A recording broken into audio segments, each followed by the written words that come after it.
White-topped mountains, buffalo, and a giant Salt Lake. 2024 took us far from Louisiana as we packed up and headed to Utah for this year's annual American Farm Bureau Convention. Farm Bill, of course, was the main topic of discussion as farmers from across the country packed into the Salt Lake City Convention Center. While in Utah, the TWILA team found agriculture stories of resilience, creativity, and ingenuity. About 45 minutes outside of Salt Lake City, there was at one time more than 80 dairies working. Today, there are only 2. We visited Heber Valley Farms, where they're taking a challenge and turning it into an opportunity. This red building framed in winter sits under the mountains in Heber Valley just outside of Salt Lake City, Utah. The bold black letters proudly posted on the outer wall tell you what's inside. Our philosophy is you can't make the world's greatest cheese without the world's greatest milk.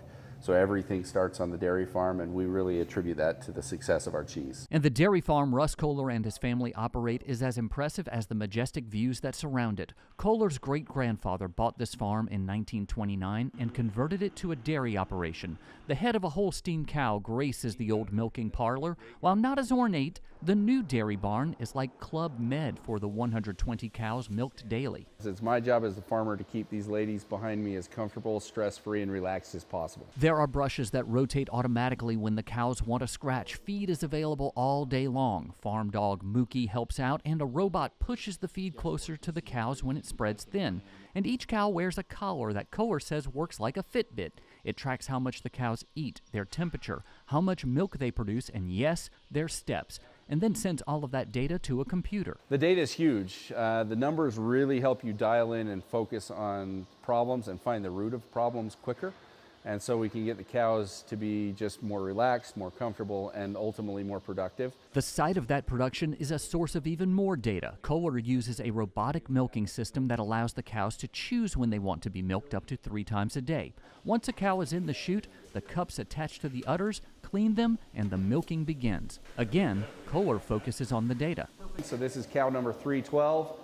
She's expected to give about 24 pounds of milk at this time. 24 pounds is about 3 gallons that she's going to give on this particular trip. Back at Heber Valley Artisan Cheese, the data collection continues. Kohler monitors temperature and time to make his cheese among the best in the world. That's not hyperbole. The Heber Valley Lemon Sage Cheddar won a gold medal from the World Cheese Awards. #1 in the world right there. Kohler started making cheese in 2011. Some from his very first batch continue to age in this huge cooler containing about 300,000 pounds of cheese.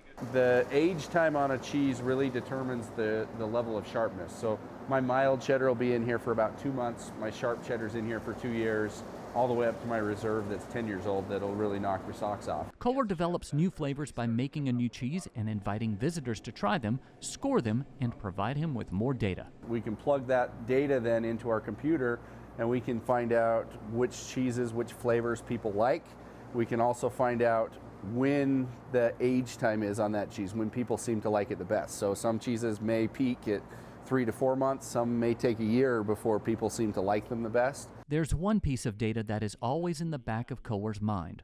When his father was a boy, there were 130 dairies in Wasatch County. Today, his is one of 2.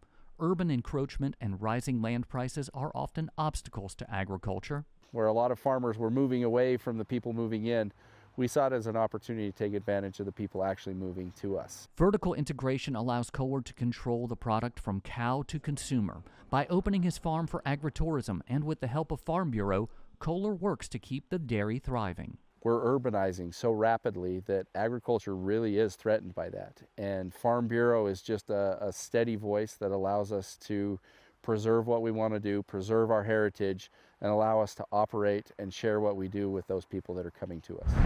Since that story aired in January, Heber Valley has received more recognition. The vanilla bean cheddar won silver at the World Cheese Awards in Portugal. If you'd like to learn more about Heber Valley cheese or even order some for yourself to try, go to our website at twilatv.org. And in fact, this past weekend, Lauren and I did a charcuterie board and we had some of the Fuego Verde cheddar that they make. Oh my God, so good.